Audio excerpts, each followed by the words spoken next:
Terima kasih.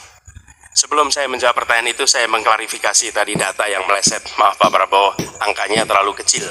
Bukan 320 hektar, tapi 340.000 hektar. Saya klarifikasi. Kemudian itu pun salah. Melanjutkan. Itu pun salah. Atas apa yang perlu saya sampaikan? Mas Anies, Pak Prabowo, jangan Pak Prabowo, data yang salah. Pak Prabowo, maaf, ini mohon nanti ada dulu kesempatannya. hadirin. Baik, Mohon tenang, harap tenang, tenang, harap tenang. harap tenang, Baik, kita akan lanjutkan. harap tenang, harap tenang. Perumahan prajurit TNI dipastikan dibangun sehingga mereka tidak perlu ngekos, tidak perlu mereka sewa, dan mereka bisa tenang. Mereka diminta mempertahankan setiap jengkal, tapi kita tidak memberikan tempat tinggal bagi mereka berdinas. Itu tidak benar, itu harus dikoreksi. Penting sekali untuk kita tenang, dingin, jangan emosional dalam menghadapi persoalan-persoalan kenegaraan, dalam menghadapi persoalan-persoalan pertahanan. Soal pribadi, ini soal negara, ini soal policy. Penjelasannya ya di tempat ini, bukan di ruang-ruang tertutup yang tidak diketahui oleh publik. Jadi bukan memutuskan untuk belanja alutsista berdasarkan selera dan berdasarkan preferensi masa lalu, tapi justru harus mencerminkan kebutuhan masa depan. Jadi tidak hanya omon, kerjanya omon saja, nggak bisa, tidak bisa. Baik. Waktu Pak Anies. Halo, Assalamualaikum warahmatullahi wabarakatuh. Apa kabar Sobat Hendris? Semoga Sobat Hendris dimanapun berada tetap sehat, tetap semangat. Sobat Hendris, welcome back to my YouTube channel.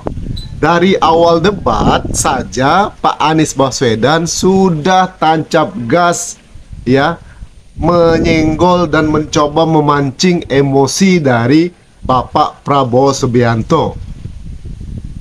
Pertengahan debat hingga akhir debat, Pak Prabowo Subianto tampaknya terpojok di debat kali ini dan makin kesal dengan Bapak Anies Rashid Baswedan ya. Seharusnya kan Pak Prabowo Subianto kan sebagai Menhan itu harusnya bisa menang dalam debat ini karena temanya tentang pertahanan. Seharusnya Pak Prabowo lebih mengerti tentang ini. Tapi di debat ini justru malah terpojokkan oleh Anies Rashid Baswedan. Yuk, langsung aja kita simak di video ini sama Anies. Check it out. Tapi bagi kalian yang baru mampir ke channel YouTube ini, jangan lupa ya, tekan tombol subscribe di bawah, like, komen, dan juga share ke media sosial sahabat ini semua, oke? Pak berbicara, kami persilakan. Terima kasih. Sebelum saya menjawab pertanyaan itu, saya mengklarifikasi tadi data yang meleset. Maaf Pak Prabowo, angkanya terlalu kecil. Bukan 320 hektar, tapi 340.000 hektar. Saya klarifikasi. Kemudian Itu pun salah. melanjutkan. Itu pun salah. Atas apa yang Bapak. perlu saya sampaikan? Mas Anies, Pak Prabowo, jangan Pak Prabowo, data Pak yang Prabowo, salah. Pak Prabowo, Bapak. maaf, ini mohon Nanti tenang ada dulu kesempatannya. hadirin. Baik, Mohon tenang, harap tenang, tenang, harap tenang. harap Baik, tenang, kita akan lanjutkan. harap tenang Ya. hadirin. Silakan, Bapak. Baik, ini adalah salah satu ancaman non-tradisional yang makin hari makin nyata dirasakan di Indonesia. Kita merasakan keluarga-keluarga kita, HP, komputer, menghadapi tantangan hacking. Karena itulah menurut kami perlu sekali kita membangun satu struktur pertahanan cyber yang serius. Dan ini tidak cukup dengan memberikan tugas pada sekelompok orang. Satu adalah dengan membangun satu sistem yang komprehensif, perencanaan komprehensif yang melibatkan seluruh lembaga termasuk komponen masyarakat. Yang kedua adalah pengadaan teknologi-teknologi terbaru. Tapi kuncinya bukan semata-mata pada teknologinya. Kuncinya adalah pada pelibatan semua secara semesta. Yang ketiga, yang tidak kalah penting adalah mekanisme untuk merespon balik apabila terjadi kondisi serangan, sehingga bisa memiliki kecepatan untuk recover, kecepatan untuk kembali dalam sistem ketika terjadi serangan-serangan cyber itu.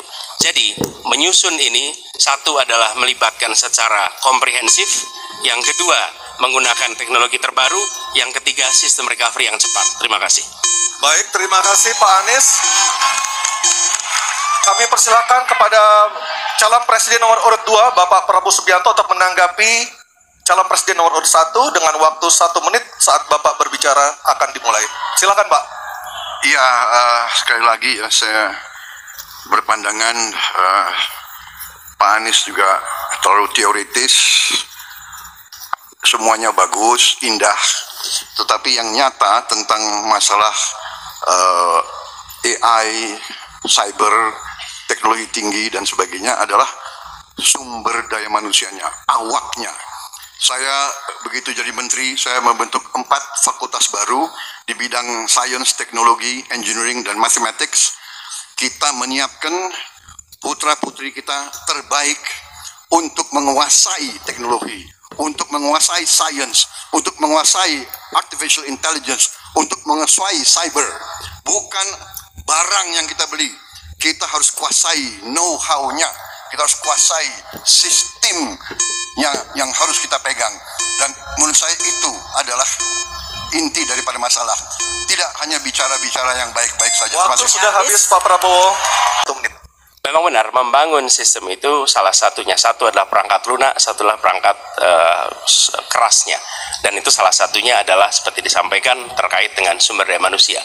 Persoalannya, kalau tadi disebut ada yang teoritis, ada yang kedua tidak dilaksanakan. Jadi selama 5 tahun ini, apa yang dikerjakan dalam mempertahankan sistem cyber kita? Mohon tenang. Justru di situ letak problemnya. Jadi ketika anggaran yang begitu besar dialokasikan justru bukan untuk mempertahankan yang hari ini menjadi serangan paling modern yang terjadi. Ini adalah ancaman yang paling nyata dan dirasakan di seluruh keluarga, bukan hanya di sektor pemerintahan. Karena itu menurut kami, langkahnya investasi jangka panjang boleh, tapi manfaatnya itu baru dirasakan bisa 5 tahun, 10 tahun yang akan datang. Pertanyaannya hari ini dan kemarin apa? Dan itulah yang menjadi fokus kita. Segera siapkan sistemnya, segera siapkan orangnya, segera siapkan langkahnya. Giliran calon presiden nomor 1 Bapak Anies Baswedan untuk menanggapi. Waktu Bapak 1 menit dimulai ketika berbicara. Penjelasan tadi tidak menggambarkan tentang perang di Indonesia di selatan-selatan. Itu hanya menggambarkan apa yang disampaikan Pak Prabowo tentang bagaimana kita membangun Indonesia. Dan ketika kita membangun dengan baik, tidak otomatis selalu jadi contoh. Yang harus dilakukan adalah seperti yang dilakukan ketika era Bung Karno pada waktu itu, Ali Sastroamidjojo. Apa yang dikerjakan? Merangkul semua. Membawa apa yang menjadi agenda selatan-selatan. Bukan menceritakan agenda kita. Semua orang bisa baca di Google tentang apa yang kita kerjakan. Tapi kalau kita menjangkau pemimpin selatan-selatan dan presiden menjadi panglima diplomasi, bukan sekedar hadir di forum-forum menjadi salah satu penonton, salah satu hadirin, tapi datang ke sana membawa ini agenda selatan-selatan. Apa misalnya? Kita berhadapan dengan climate crisis yang biaya untuk menghadapi climate crisis itu tinggi sekali, dan ketika kita bicara dengan selatan-selatan, yuk kita bicara dengan utara bagaimana membiayai climate crisis sebagai satu kesatuan. Indonesia jadi pemimpin selatan-selatan. Baik, tenang. Hadirin kita harap tenang. Kembali kami berikan kesempatan kepada Bapak Prabowo untuk menyampaikan tanggapannya atas jawaban dari 2 capres sebelumnya. Kami persilakan Pak dalam waktu 1 menit. Saya kok banyak setuju dengan Pak Ganjar ya. Ya, kalau benar masuk akal, saya setuju. Kalau ngomong ya kumaha. Ya, jadi leadership, apakah negara, apakah perorangan, tapi terutama juga negara harus dengan contoh ingarso sung telodo. Kita mau mimpin, kita mau bawa agenda, kita mau cerita itu cerita, omon, ya. Tak bisa. Kenapa negara-negara selatan sekarang melihat ke Indonesia? Karena kita berhasil membangun ekonomi kita.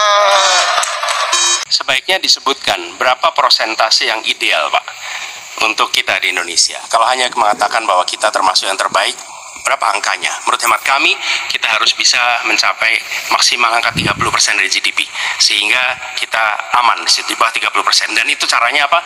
Dengan satu, menata hutangnya, yang kedua memperbesar GDP-nya. Yang tidak kalah penting adalah melakukan pengembangan skema-skema yang lebih kreatif dalam mencari hutang luar negeri, termasuk pelibatan swasta.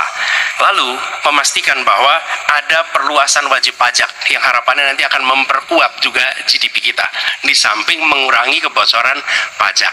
Dan hutang-hutang yang kita gunakan untuk aktivitas produktif. Jangan hutang itu digunakan untuk kegiatan yang non produktif.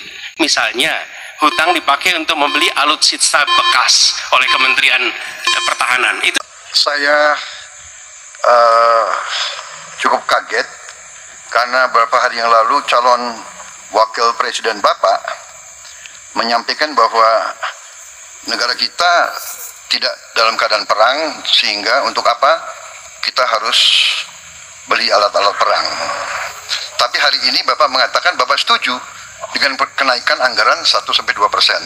Jadi itu saya minta ketegasan. Yang kedua, ya sekali lagi data-data yang Bapak pegang adalah keliru, dan juga Pak Ganjar tadi juga banyak kelirunya. Saya sangat transparan, dan semua partai yang mengusung Bapak Profesor Anies mendukung APBN, berarti mendukung program saya, termasuk PDIP di Komisi 1. Waktu habis, Pak Prabowo. Baik, Pak Anies, silakan untuk menjawab pertanyaan Pak Prabowo. Waktu Anda 2 menit. Silakan. ya. Jadi kita butuh pertahanan yang sesuai dengan ancaman nyata yang ada di depan kita. Ancaman ini dirasakan oleh siapa? Dirasakan bukan saja di dalam batas-batas teritorial, tapi juga di keluarga. Bagaimana ancaman atas penipuan online, bagaimana ancaman atas peretasan, bagaimana ancaman atas judi online, bagaimana ancaman-ancaman terorisme. Itu semua membutuhkan perhatian. Jadi bukan memutuskan untuk belanja alutsista berdasarkan selera dan berdasarkan preferensi masa lalu, tapi justru harus mencerminkan kebutuhan masa depan. Inilah yang menurut kami penting.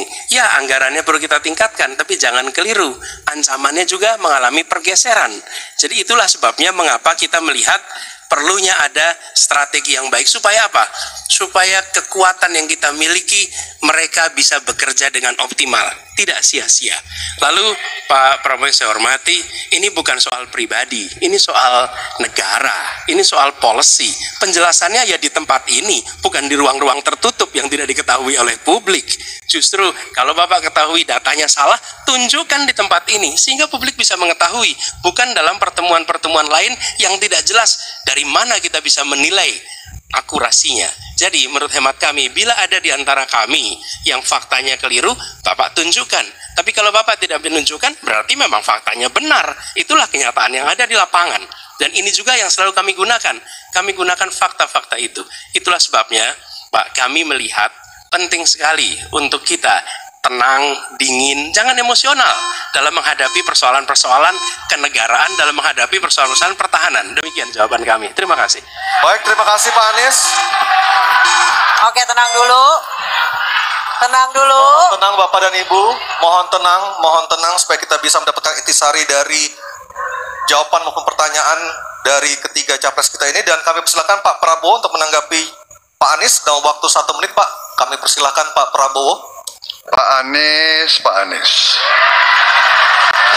saya tidak bicara tertutup, saya bicara di Dewan Perwakilan Rakyat Komisi 1, di mana semua partai yang mengusung Bapak hadir dan menyetujui yang saya ajukan. Jadi, dan juga sekarang waktunya nggak ada, jadi saya mengundang kita bicara terbuka. Terbuka, silakan. Tapi saya ingatkan, Bapak cinta atau tidak dengan negara ini? Masa kita mau buka semua kekurangan kita, semua masalah kita buka di depan umum? Apakah itu pantas Di negara yang baik, di negara maju, masalah rahasia ada, Profesor. Jadi bohong, saya tidak minta tertutup. Saya terbuka, Komisi DPR terbuka. Baik, waktunya habis. Waktu habis Pak Prabowo, waktu habis. Kami persilakan Pak. Mohon tenang. Tenang dulu kita lanjutkan. Supaya pemirsa di rumah juga bisa mendapatkan intisari dari acara kita malam hari ini. Mohon tenang. Silakan Pak Anies untuk menggerakkan tanggapan atas pernyataan Pak Prabowo waktu Bapak 1 menit. Tidak ada yang perlu dirahasiakan. Bapak Presiden menyampaikan, Bapak punya lahan lebih dari 340.000 hektar, sementara TNI kita, prajurit kita, selebih dari separuh tidak punya rumah dinas. Itu fakta, tidak perlu dibicarakan secara tertutup. Itu kekurangan yang harus kita perbaiki. Dan ketika tadi Bapak mengatakan, Bapak akan meningkatkan kesejahteraan. Pak, Bapak ini sudah Menhan selama 4 tahun, hampir 5 tahun. Bukan calon Menhan, jadi harusnya menunjukkan inilah yang sudah saya kerjakan, bukan mengatakan apa yang akan dilakukan. Nah, saya menyampaikan bila saya ditugasi maka kenaikan gaji dilakukan tiap tahun, maka perumahan prajurit TNI dipastikan dibangun sehingga mereka tidak perlu ngekos, tidak perlu mereka sewa, dan mereka bisa tenang. Mereka diminta mempertahankan setiap jengkal, tapi kita tidak memberikan tempat tinggal bagi mereka berdinas. Itu tidak benar, itu harus dikoreksi. Baik, waktu habis. Terima kasih Pak Anies.